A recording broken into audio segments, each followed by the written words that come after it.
हरे कृष्णा। दोस्तों, आप सभी का बहुत बहुत स्वागत है अक्षवन चैनल पर। और आज मैं फिर से आपके लिए लेकर आया हूँ अपने सब्सक्राइबर्स की भेजी कुछ रियल हॉरर स्टोरीज़। आज जो हॉरर स्टोरीज़ मैं आपको सुनाऊंगा वो मुझे मेरे सब्सक्राइबर ने भेजी है, और मुझे पूरी उम्मीद है कि ये सभी स्टोरीज़ आपको ज़रूर पसंद आएंगी। वैसे दोस्तों, मैंने अपने दूसरे चैनल पर भी नया वीडियो अपलोड कर दिया है। अगर अभी तक आपने वो वीडियो नहीं देखा है तो प्लीज़ आप उस वीडियो को ज़रूर देखिएगा, क्योंकि वो वीडियो बिल्कुल रियल और डॉक्यूमेंटेड घटना पर बेस्ड है। और साथ ही मैंने उस वीडियो में एक रहस्यमयी जीव यानी कि फ्लैटवुड मॉन्स्टर के कुछ असली स्केच भी दिखाए हैं। तो मुझे पूरी उम्मीद है कि आपको मेरा वो वीडियो भी ज़रूर पसंद आएगा। अपने दूसरे चैनल के उस वीडियो का लिंक मैं इस वीडियो के डिस्क्रिप्शन में दे दूंगा। साथ ही दोस्तों, मैं आपको ये भी बता देना चाहूँगा कि इस वीडियो के लास्ट में मैं आपको एक असली भूत का वीडियो भी दिखाऊंगा, तो आप लोग प्लीज़ इस वीडियो को पूरा ज़रूर देखना। खैर, अब आते हैं अपनी आज की हॉरर स्टोरीज़ पर। आज जो रियल हॉरर स्टोरीज़ मैं आपको सुनाऊंगा वो मुझे अलीगढ़ से निम्रा जी ने भेजी है, तो आगे मैं आपको उन्हीं के नज़रिए से ये सभी घटनाएं बताऊंगा।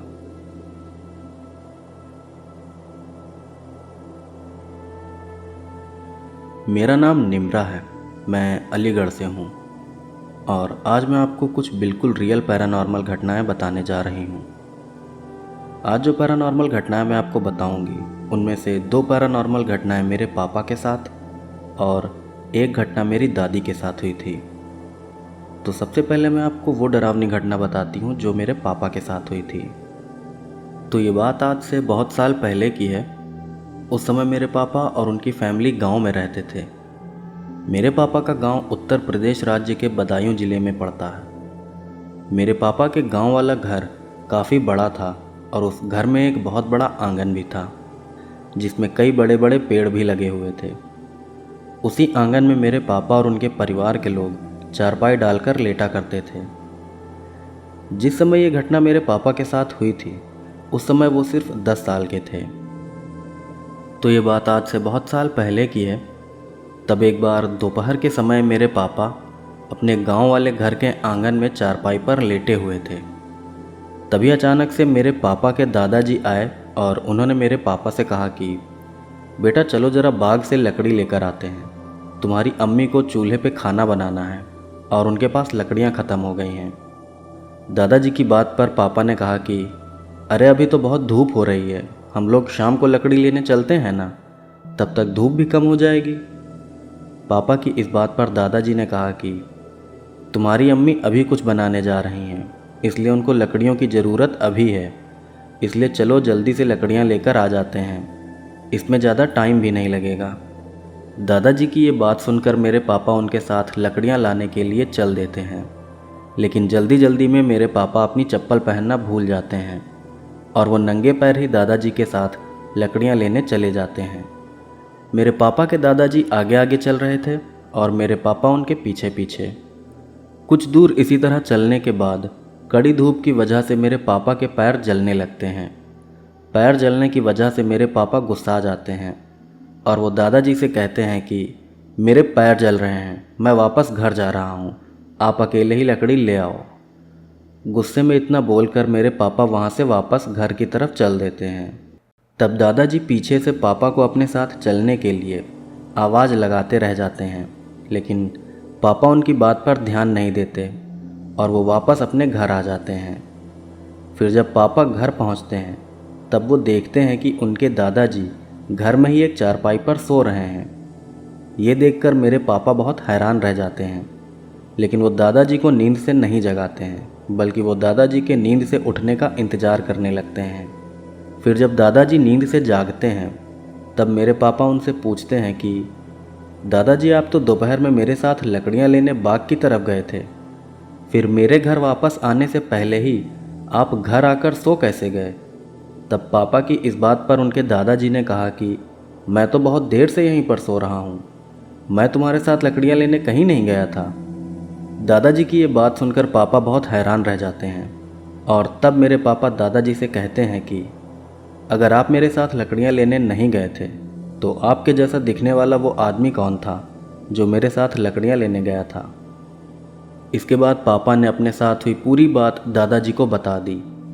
तब दादाजी ने पापा से कहा कि अच्छा हुआ बेटा तुम उस बहरूपिये के साथ लकड़ियाँ लेने नहीं गए, क्योंकि वो कुछ और नहीं बल्कि एक छलावा था जो मेरी शक्ल बनाकर आया था।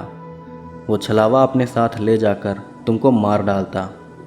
वैसे भी अगर मुझे बाग से लकड़ियाँ ही लानी होती तो मैं अकेले ही लकड़ियाँ ले आता।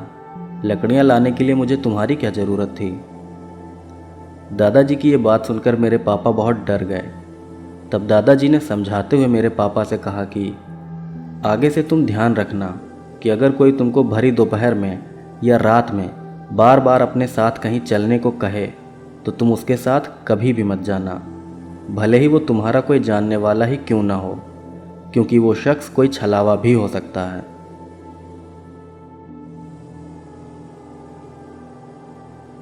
तो दोस्तों ये थी पहली डरावनी घटना जो कि मेरे पापा के साथ हुई थी। और अब मैं आपको एक और सच्ची भयानक घटना बताती हूँ जो कि मेरे पापा के साथ बचपन में ही हुई थी। अब जो डरावनी घटना मैं आपको बताने जा रही हूँ वो मेरे पापा के साथ उनके गांव वाले घर में ही हुई थी। जिस समय ये घटना उनके साथ हुई थी उस समय वो 13 साल के थे। मेरे पापा के गांव में उस समय बिजली नहीं आती थी, इसलिए मेरे पापा की दादी रोज़ रात को सोने से पहले एक चिराग जलाकर आंगन में रख दिया करती थी, ताकि अगर कोई रात को पानी पीने के लिए या फिर टॉयलेट जाने के लिए उठे तो उसको अंधेरे की वजह से कोई दिक्कत ना हो और उसको रास्ता साफ दिखाई दे। तो घटना कुछ इस तरह है कि एक बार रात को मेरे पापा अपने गांव वाले घर के आंगन में सो रहे थे। तभी अचानक आधी रात को प्यास लगने की वजह से मेरे पापा की नींद खुल जाती है। फिर जब पापा पानी पीने के लिए उठते हैं तब वो देखते हैं कि एक बहुत ही बूढ़ा आदमी जो कि दिखने में मेरे पापा के दादाजी जैसा लग रहा था, वो आदमी आंगन में रखे चिराग की रोशनी में कोई किताब पढ़ रहा है। वो बूढ़ा आदमी ज़मीन पर बैठकर किताब पढ़ रहा था। ये देखकर मेरे पापा बहुत हैरान रह गए थे।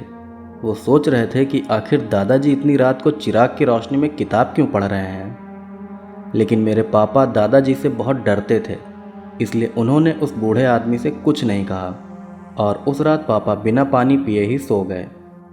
फिर अगली सुबह पापा ने ये बात अपनी दादी से बताई। तो दादी ने दादाजी से पूछा कि क्या वो रात को चिराग की रोशनी में कोई किताब पढ़ रहे थे। तब दादाजी ने कहा कि नहीं, वो रात को कोई किताब नहीं पढ़ रहे थे। वैसे भी रात को किताब पढ़ने का मतलब ही नहीं बनता है। तब दादाजी ने दादी से कहा कि उनसे ये बात किसने कही है। तब दादी ने दादाजी को रात को पापा के साथ हुई घटना बता दी। दादी की बात सुनकर दादाजी ने बताया कि खुद उन्होंने भी कई बार रात के समय एक बहुत ही बूढ़े आदमी को चिराग के पास किताब पढ़ते हुए देखा है। रात को वो बूढ़ा आदमी चिराग की रोशनी में कोई और किताब नहीं बल्कि कुरान शरीफ पढ़ता है।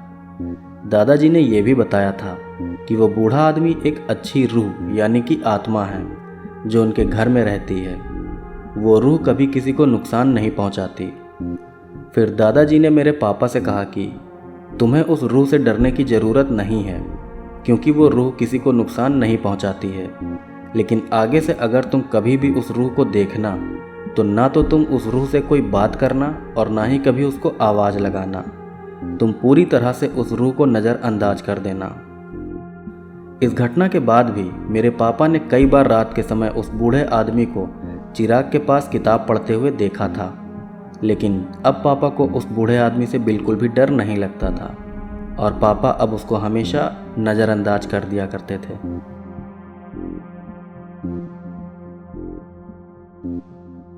तो दोस्तों ये थी दूसरी डरावनी घटना जो कि मेरे पापा के साथ हुई थी। और अब मैं आपको बताती हूँ मेरी दादी के साथ हुई सच्ची डरावनी घटना।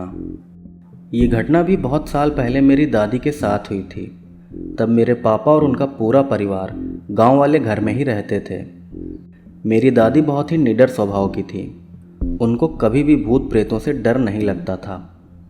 वैसे तो मेरी दादी के साथ कई भूतिया घटनाएं हो चुकी हैं, लेकिन उनके साथ हुई यही घटना मुझे सही से पता है, इसलिए मैं आपको इसी घटना के बारे में बताऊंगी। दरअसल गांव वाले घर में मेरे पापा और उनके परिवार के बाकी लोग रात को आंगन में ही सोते थे। हमारे गांव वाले घर के आंगन में कई बड़े बड़े पेड़ भी लगे हुए थे।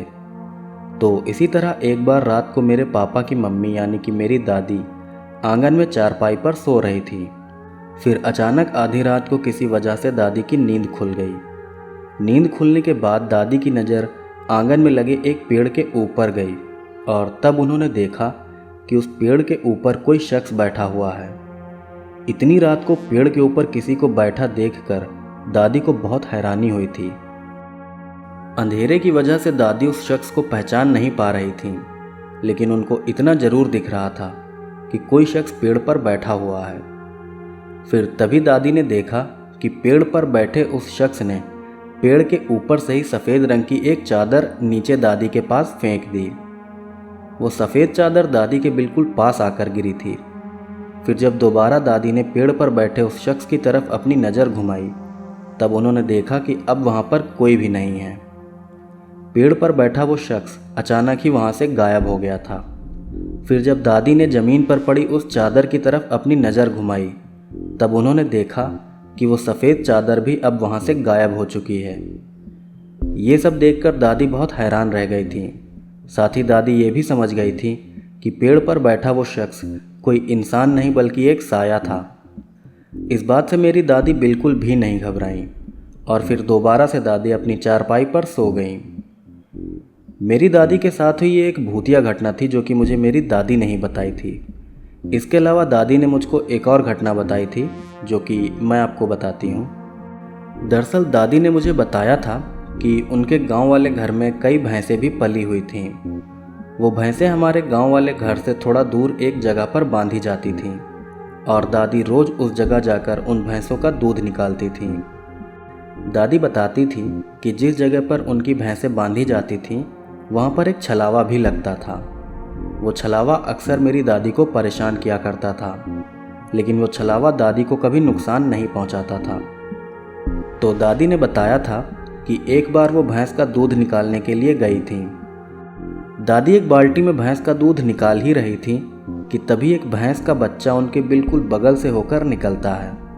फिर थोड़ा आगे जाकर वो भैंस का बछड़ा एक बड़ा सा घोड़ा बन जाता है। फिर कुछ देर बाद ही वो एक घोड़े से कुत्ता बन जाता है। ये वही छलावा था जो उस जगह पर लगता था।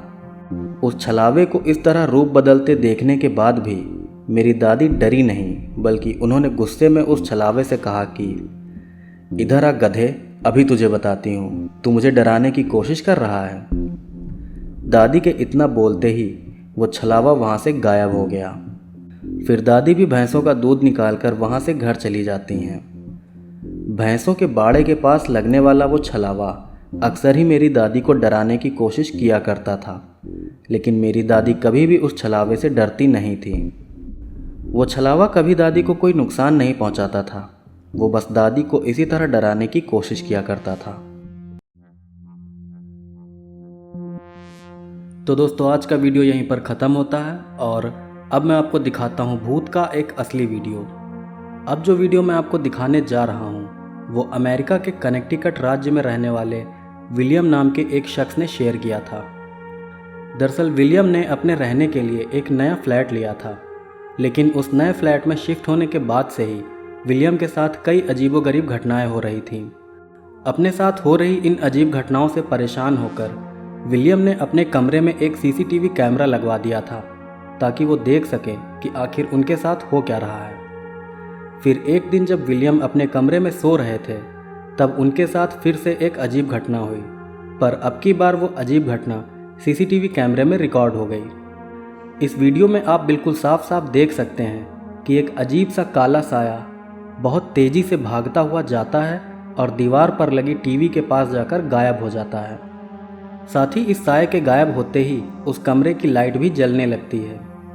खैर, ज़्यादा बातें ना करते हुए मैं सीधा आपको वो वीडियो दिखाता हूँ।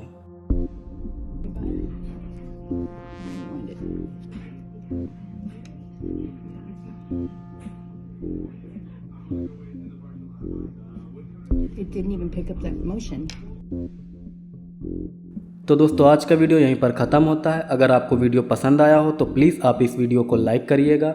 साथ ही भूत के उस असली वीडियो क्लिप के बारे में आपकी क्या राय है कमेंट करके ज़रूर बताइएगा।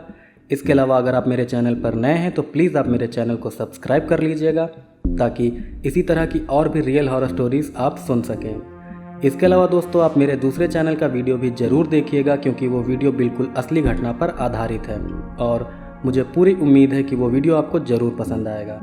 तो मिलते हैं आपसे अगले वीडियो में, तब तक के लिए जय श्री कृष्ण।